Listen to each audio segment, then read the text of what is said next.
14 या 17 सीटें आती हुई दिख रही है। इसमें जो बड़ी बढ़त जो दिख रही है या बढ़त जो दिख रही है विपक्ष को, वो उतनी बड़ी नहीं है जितनी विपक्ष उम्मीद कर रहा था। वो इसलिए क्योंकि कर्नाटक में वैसे नतीजे नहीं दिख रहे हैं जैसे विपक्ष उम्मीद कर रहा था।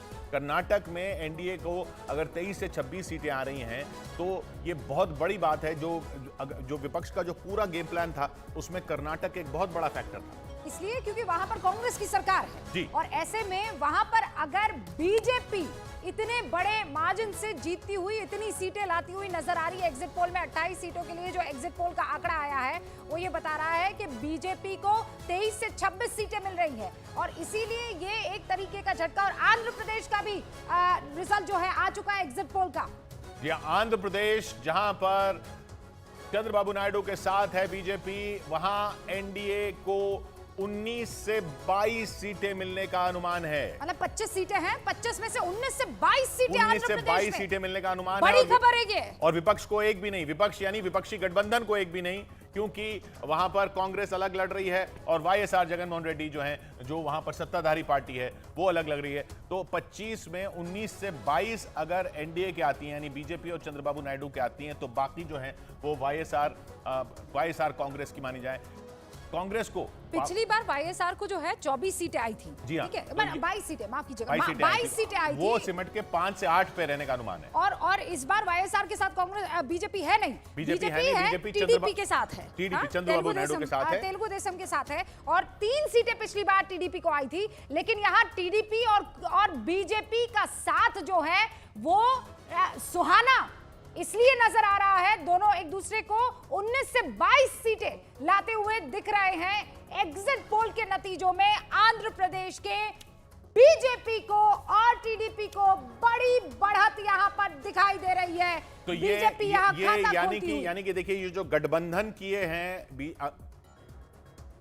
ये जो गठबंधन किए बीजेपी ने आंध्र प्रदेश में टीडीपी के साथ और कर्नाटक में जेडीएस के साथ, उनका फायदा मिलता दिख रहा है। ये साफ दिख रहा है इन 131 सीटों के रुझानों से। राजस्थान के डिप्टी सीएम प्रेम जी हमारे साथ जुड़ चुके हैं। प्रेम जी, बहुत बहुत स्वागत है आपका।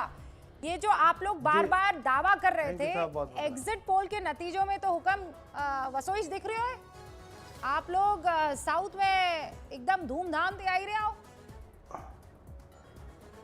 निश्चित रूप से हमारे को सबको भरोसा है इस चीज़ का और हम सब आश्वस्त हैं।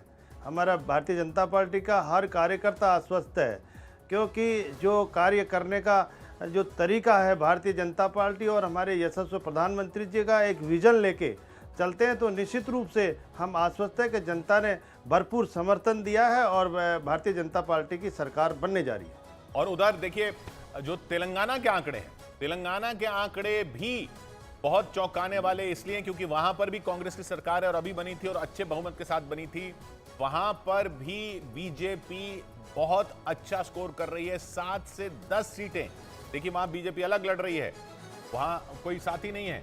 7 से 10 सीटें अगर बीजेपी को आ रही हैं तेलंगाना में और कांग्रेस सिर्फ 5 से 8 पर सिमट रही है जहां उसकी अपनी सरकार है, तो ये ऊपर का जो आंकड़ा 51 से 54 का, ये बहुत बड़ा आंकड़ा है, बहुत बड़ा आंकड़ा है 131 में से, क्योंकि ये वो इलाके हैं, ये 131 वो दक्षिण के इलाके हैं जहां बीजेपी को ज्यादा लोग सीटें नहीं दे रहे थे।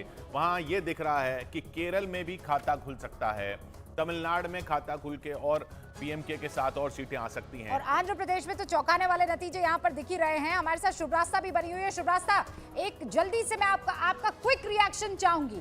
51 से 54, 131 में से अब तक एनडीए के पास है और 64 से 67 इंडिया अलायंस के पास है। हमने साउथ के कुछ राज्यों की बात की है इसमें अभी। जी रूबिका जी, देखिए साउथ की जहां तक हम बात करें, मैं अपने नोट्स भी निकाल रही हूँ इसी दौरान। देखिए ये बात सच है, जो कर्नाटक को लेकर के जो आपके सामने जो आंकड़े नजर आए, मैं यही कहना चाहूंगी रूबिका जी कि जेडीएस और बीजेपी का अलायंस जो हुआ कर्नाटका में, वो एक बहुत ही सोचा समझा स्ट्रेटेजिक अलायंस है जो बीजेपी को बढ़त देगा। क्योंकि अभी अगर हम सिर्फ बीजेपी की बात करें कर्नाटक में, तो थोड़ी सी ऑर्गेनाइजेशनल मेटामॉर्फोसिस का टाइम है। येडियुरप्पा जी के जो बेटे हैं वो उतने कैरिज्मेटिक नहीं है जितने येडियुरप्पा जी थे। ऑर्गेनाइजेशनल मेस जरूर है वहां पर, लेकिन ये जेडीएस के साथ जो इनका कॉम्बिनेशन है और सदर्न कर्नाटका वोकालिगा पार्टी है जेडीएस, और बीजेपी का अपना भी एक बेस है, इन दोनों का जो कॉम्बिनेशन है वो इंटरेस्टिंग वो होगा। फायदा पहुंचा रहा है। ठीक है शुभ्रास्ता जी, जी। मैं उसके अलावा मैं कहना चाहूंगी, इसलिए शुभ्रास्ता रोक रही हूँ क्योंकि प्रेम जी हमारे साथ कुछ ही देर के लिए हैं, राजस्थान के डिप्टी सीएम। प्रेम जी, कितना आंकड़ा अभी भी, क्योंकि जो जो क्लीन स्वीप की बात कही जा रही थी कि साउथ में वाकई आप लोग धमाका करने वाले हैं, आपको यकीन है कि वो धमाका इस वक्त होता हुआ दिख रहा है?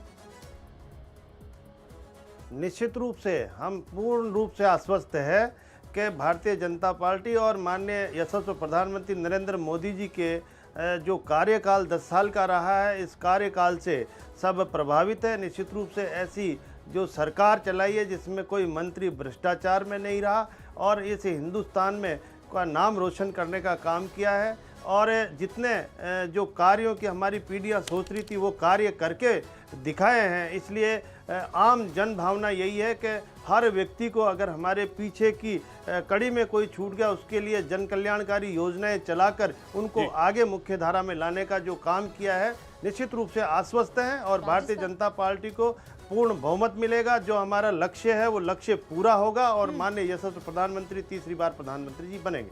लेकिन ये जो आप ये जो बात कह रहे हैं ये बीजेपी के अपने राज्यों के लिए तो है, लेकिन यहाँ पर ये जो दक्षिण के राज्य हैं यहाँ पर ऐसा दिख रहा है कि गठबंधन जो है वो बहुत फायदा दे गया है। गठबंधन बड़े स्ट्रेटेजिक तौर पे किया, जैसा शुभ्रास्ता ने भी बताया प्रेम जी कि आप जेडीएस के साथ गए कर्नाटक में, वहाँ आपने बहुत फायदा लिया ऐसा लग रहा है इस एग्जिट पोल के अनुमान देखकर।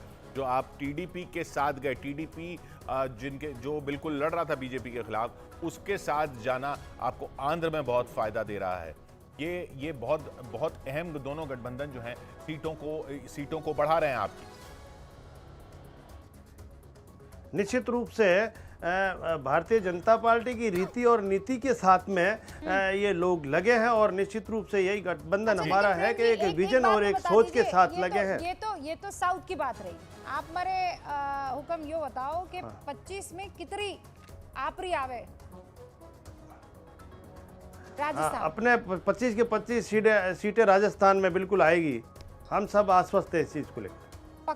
पक्के तौर पर आप आश्वस्त हैं? मतलब 10 साल की एंटी पक्के इनकम्बेंसी है? निश्चित रूप से। अभी आपने देखा होगा, अभी 5-4 महीने पहले ही राजस्थान को भारतीय जनता पार्टी ने पूरी आम जनता ने जो मैंडेट दिया है उससे आपको आप पता करें कि जिस तरह से जो पिछली 5 साल जो कांग्रेस की सरकार यहाँ पे रही है, उन्होंने किसानों के साथ, युवाओं के साथ जिस तरह से धोखा किया है और 5 साल कुर्सी का खेल खेला है, इन्होंने महिला और दलित अत्याचार में नंबर 1 राजस्थान को छोड़ा है। और निश्चित रूप से भारतीय जनता पार्टी के जो दायित्ववान कार्यकर्ता है, जो सेवा भाव से काम करते हैं, उस भावना को लेकर राजस्थान की जनता ने भारतीय जनता पार्टी को बहुत अच्छा मैंडेट दिया। और निश्चित रूप से अभी भी 4 जून में पांचों आप अभी भी आप